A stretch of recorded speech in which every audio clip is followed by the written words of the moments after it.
Hey everyone. Today we are talking about the standard deviation of a sample and a population. Before we begin, please remember to subscribe to my channel so you can easily come back for more math help when you might need it. So let's get right to it. We have a forest with 100 trees on it. Let's find the mean height, the variance, and the standard deviation of a small sample and the whole population. First, let's calculate a standard deviation of a sample using 5 trees. We would usually want to use a sample of at least 20% of the population for the most accurate estimations, but for this problem we will only use 5 so that it's easier to understand the different calculations and the formulas needed. We will be using the standard deviation formula for a sample, which is this right here. We need to find a lot of variables, so let's get right to it.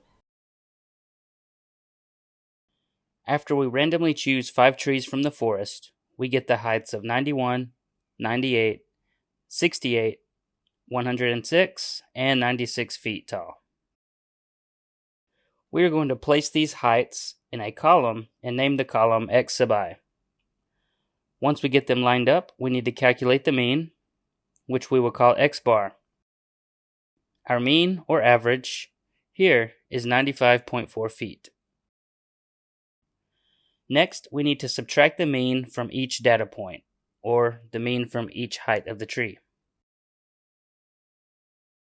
Sometimes this gives us a negative value, as you can see here. Once we have these values, we will square each one and place them in another column. By squaring them, we get rid of the negative signs. Now we need to find the sum of this column. This gives us 227.2. Now we can find the variance and standard deviation by plugging our values into the formula.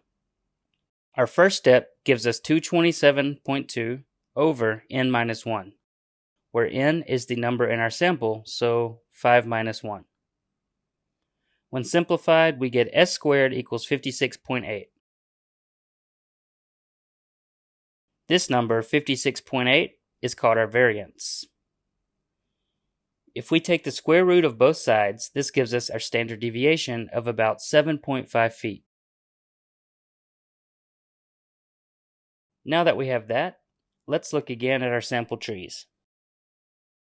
We can see that our mean of 95.4 feet is right in the middle of the heights. We can then move up to plus 1 standard deviation, which is the mean of 95.4 plus 7.5 to get 102.9 feet.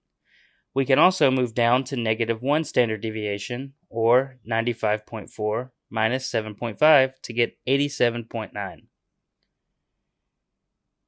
If we were looking at a normal distribution of our tree heights, we could expect about 68% of our trees to be within the negative 1 and plus 1 standard deviations. The sample standard deviation is handy to use when the population is too large. However, if we know all of our data, we could use the population standard deviation formula, which is this here. The differences are their symbols for the variables, and we will divide by the total population instead of n minus 1.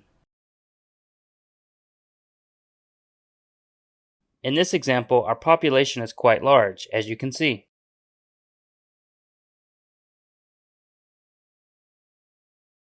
So I already calculated everything, and we will just see and compare the numbers. If you want to see all of the data, you can look in the description below. Here we use mu for our mean, and it equals about 95.2 feet. After subtracting the mean from each data point, squaring it, and then finding the sum, we get the value of approximately 6,820.8. Next, we divide by the population of 100 to get our variance of about 68.2. Notice again, we use the small sigma for the variance and standard deviation of a population and not s. Taking the square root of these will give us the standard deviation of about 8.3. When comparing this information to our previous calculations, we can see that our sample is a bit lower, but not too much. So why are they different? When we calculate the sample standard deviation, we tend to underestimate the actual variability in the population, so our estimate will be a bit biased. To correct this bias, we divide by n-1. That's it for using the standard deviation formula. Please see the links in the description for the data I use for the calculations today. Also, remember to subscribe if you haven't already. See you next time!